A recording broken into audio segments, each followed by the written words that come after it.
Okay, stop begging. We'll do another one of these. I've tried making this video twice in the last like 4 months, and both times I either was like, this is stupid, or I lost the files completely. But we're here. We're here. I'm in another burnt out situation where nothing sounds fun. Editing sucks. I think putting together that last by release episode that was 38 minutes long kind of sucked it all out of me. So, you know, sometimes we gotta go back to the roots, see what sparked it all in the first place, and it's hard to work on things. Sometimes that just happens. So, you know me. So I figured, you know, let's watch episode 2, maybe a little bit of 3. We'll talk about a few things. I'll try to bring up lost memories about these episodes. This is episode 2 of by release. Infiltrating is easy. We basically knocked out all of the free-to-play quests besides Dragon Slayer. I put episode 1 out and I got crazy traction. I went from a humble 27k subs to 35k in a week. I had euphoria all over the place. I was buzzing around. The series I started before this one, it was the By the Way series, where I basically played a hardcore Iron Man for 3 episodes. Didn't really do anything in-game except talk with NPCs, kind of like an According to Jim style. And I thought for sure that was going to be the series to really take off. Looking back now, no, it was not going to take off.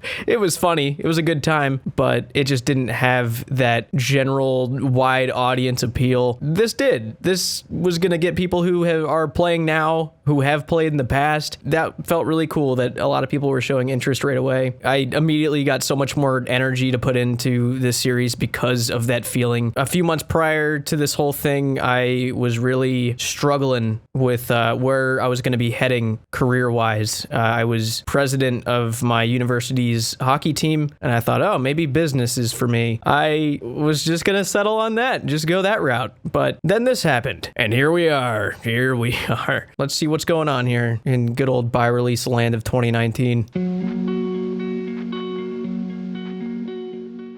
Yeah, so this intro right here, the longest intro on the planet. I never did this right here again after this. In the early episodes, I was always doing intros like this, found some nice music, did some like dolly shots, panning around the places we're about to go. I remember this episode in particular, people were like, dude, stop doing intros that long. They don't need to be that long. And I'm like, oh, fuck, okay, sorry. So I never did, but it was always fun. It was fun making those. I think even to this day, I like fooling around with cinematic shots and syncing it up with some music. I think it's a nice touch on things.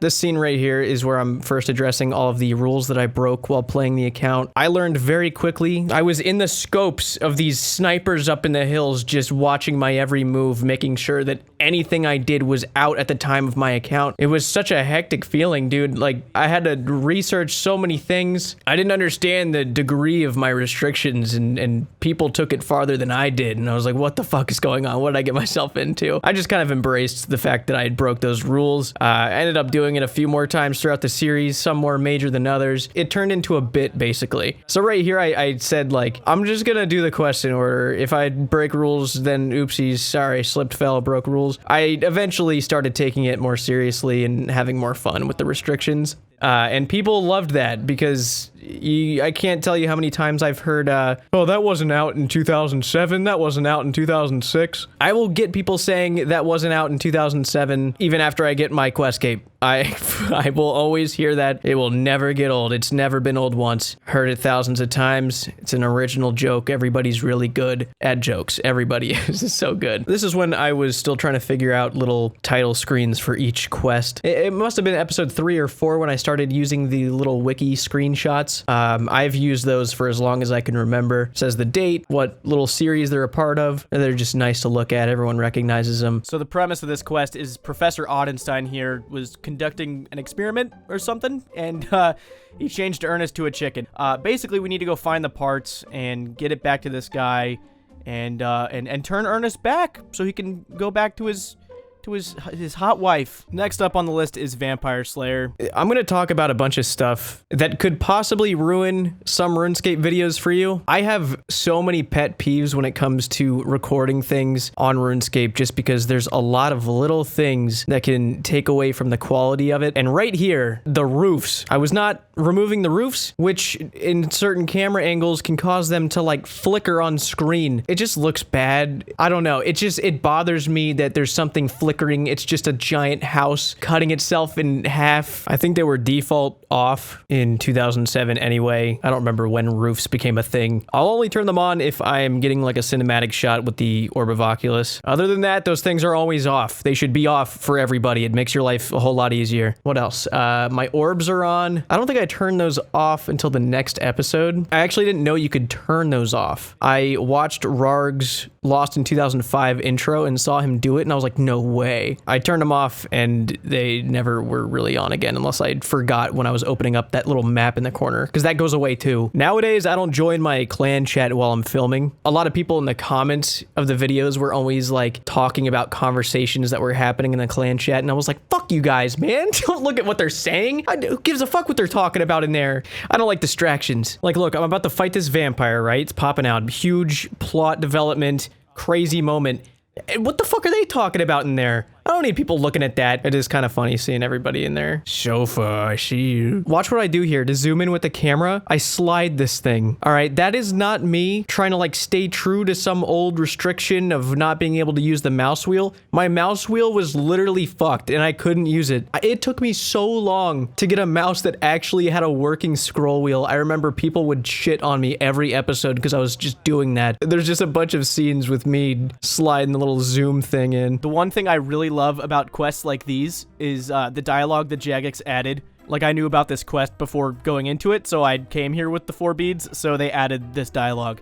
Could you get my beads back for me? Well, this is a surprising turn of events. What? Well, I just happen to have all those beads on me. Are you saying that you stole my beads all this time and I've been blaming the imps? No, not at all. I just found them throughout my travels and presumed somebody would need them at some point. All right, so there's about 46 things wrong with that scene right there that I would never do again. The one thing I'll talk about here, though, is the inconsistent zoom levels that I have for each dialogue box. I don't know what the fuck I'm doing. I'm bouncing around everywhere. Nowadays, I know the exact scaled zoom number, and I always make sure it's the same for like every single character screen. I focus in on the dialogue all the time. I zoom that shit into 215 on the scale, and then every other time I need to zoom in on dialogue, it's a Control C, Control V. Never have to do any zooming in a dialogue ever again. It's all the same. It's consistent. I don't know what the fuck I was doing there. To be fair, I was still kind of learning Adobe Premiere. I hadn't had a PC that long. I had always used either ScreenFlow, which is some shitty Mac screen cap thing that like all of my old videos was filmed on, or I was using some janky version of Final Cut. I learn a new Adobe mechanic every single week, dude. There is so much to this editing program. It's insane. So yeah, I had a lot of learning to do at this point. Some people were pointing out the fixed version of the game. My approach to resizable is more for production, more opportunities to zoom in on things. But if you guys think that I should just use fixed because fixed was the only way you could play in 2001, then let me know. Let me know what you think about that. I don't have a problem playing with fixed, but yeah, first of all, I do have a problem playing with fixed. That wasn't going to happen. I had no intentions of switching. Second of all, this is why I have beef with anybody who says anything about resizable or fixed, because I always tell them, I literally talked about this in the second episode of the series. I addressed it. If you don't know that I addressed it already, you're not a real fan, which obviously I'm joking, kind of. I mean, you could still fuck off, but I addressed this as one of the first things ever, and I have gotten so many comments, so many people coming on to live streams saying, oh, fixed mode was the only way you could play. Yeah, I fucking know. I got it. Anyway, that's just wanted to point that out. That's all. Okay, first strategy is going to be chivalry. Open the door for Kelly. Come on in. There we go. Okay, that was easy. That's... Huh? Excuse me? Shit like this just creates a natural orgasm during recording, because something like that, you couldn't have set that up. It's not like I was sitting there all day long trying to get this girl to walk through a door when it's closed. It just happened. There's been a few things like this that have happened during the series. I don't remember off the top of my head, but things like this make me so happy when I'm recording because I'm like, oh my God, thank you. It's just the little details that can sometimes pop up unexpectedly. Thank fucking God this game is broken. That was a great moment. I love that sort of stuff. On to Witch's Potion. If anyone has any fan art, preferably explicit, drawings of Hetty, please send them my way. Hey, shout out to Killer Fishy for that one. It's a badass comic cover, but he knew what I wanted. There is only one more quest to conquer in free-to-play.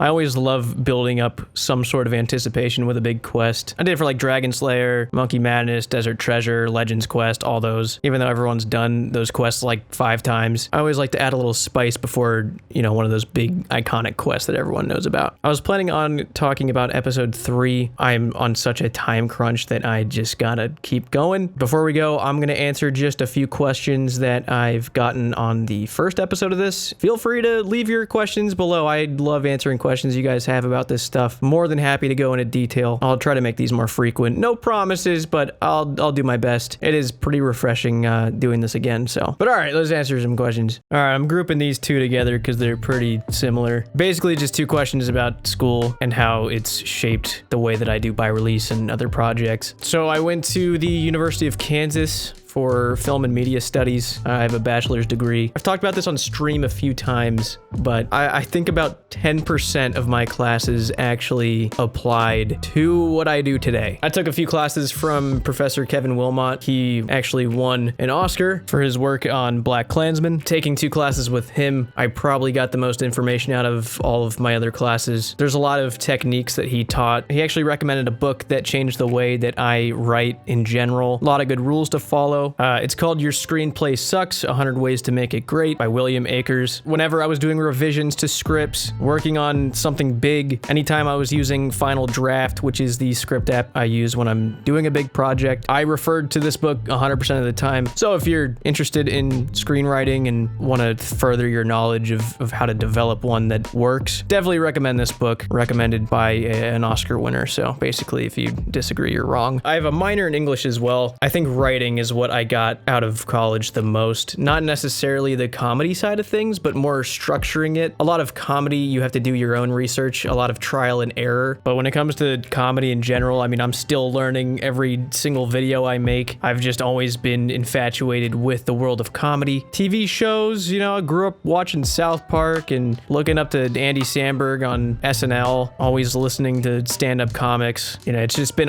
it's always just been a part of my life. Recently, Curb Your Enthusiasm is probably the biggest influence on my writing. Larry David is like the smartest fucking comedy writer in the world. I don't think there's a show better than Curb Your Enthusiasm. I'll stand by it. I took a sound production class. I learned how important sound is in videos. I take sound so seriously now. I've spent hundreds of dollars on different plugins. I went through a phase where I was just constantly fucking with EQ. It would take me so long to get my mic track right. I try to use sound effects whenever I can. Obviously music. I have subscriptions to Epidemic Sound, Shutterstock Music, now Premium Beat. I take the background music so seriously and I don't even know how many people hear it. School was nice for some things, but so many classes I just never needed to take. Basically just shoveling money away, putting myself in debt for the next I don't fucking know how long. I am one of the luckiest people in the film department there for sure, considering the quirky little pandemic we went through as I graduated. That was fun. Speaking, it's just years of doing voiceovers, playing back my own voice for thousands of hours. I don't know,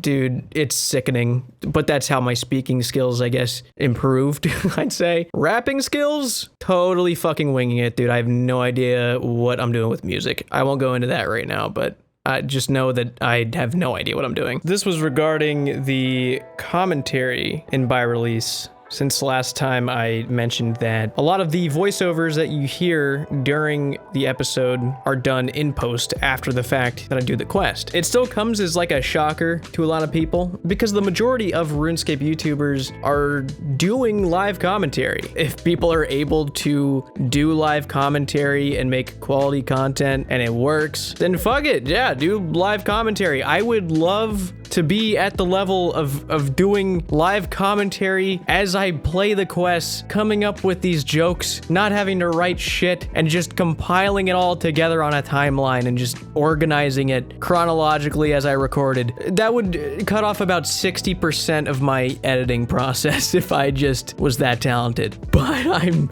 I'm not that talented. I think I'm a perfectionist when it comes to my own projects. I've tried live commentary before for by release, and sometimes I'll keep some lines, sometimes I'll redo the lines, I'll keep exactly what I said, but I'll record it in a better quality. I'll match my tone the way I said it. So some of it technically is live, but for the most part, I'm doing the quests and I'm jotting down notes as I do them about potential jokes I can make, different observations, constantly keeping that stuff in mind as I'm recording. But in my experience with trying live commentary for by release, it just doesn't meet my standards for the story I want to tell, the jokes I want to make. When I'm with friends, I keep the live commentary, or if I said something too quiet or, you know, got cut off or something, I'll just redo my line the same way I do it as if I'm replacing a live commentary that's shitty quality. Basically, what I'm trying to say here is it just doesn't matter. I'm presenting what I'm thinking in the highest quality that I can, basically, is my mindset behind that. So I guess that's the answer to that question. Well, I was scrolling through comments and these were the two that I found with question marks at the end of them. There was probably more comments that I missed, but in this video, leave comments and I will get to them in the next one. And if I don't make another one of these in the near future, I will type out answers to you guys. I promise you I'll do that at the very least, or give you updates on the next behind release or whatever we're calling these things now. But yeah, thanks for listening. I'll see you guys soon with some videos. If you made it this far, here's your spoiler. I got a non-RuneScape video. We're gonna do Valorant video and probably a 007 or a green screen video. I'm not sure. I'm just on a tight fucking schedule this month. It sucks. Don't worry about me. You guys take it easy. Take care of yourselves out there, all right? I'll see you guys soon. Watch this. You don't have to do this. No, I'm gonna do it. I'm gonna do it. You don't have to do this. Don't hold back. No, watch it. Get out of the way. Get out of the way. Hawk out. Hawk out. Reloading. It might be A.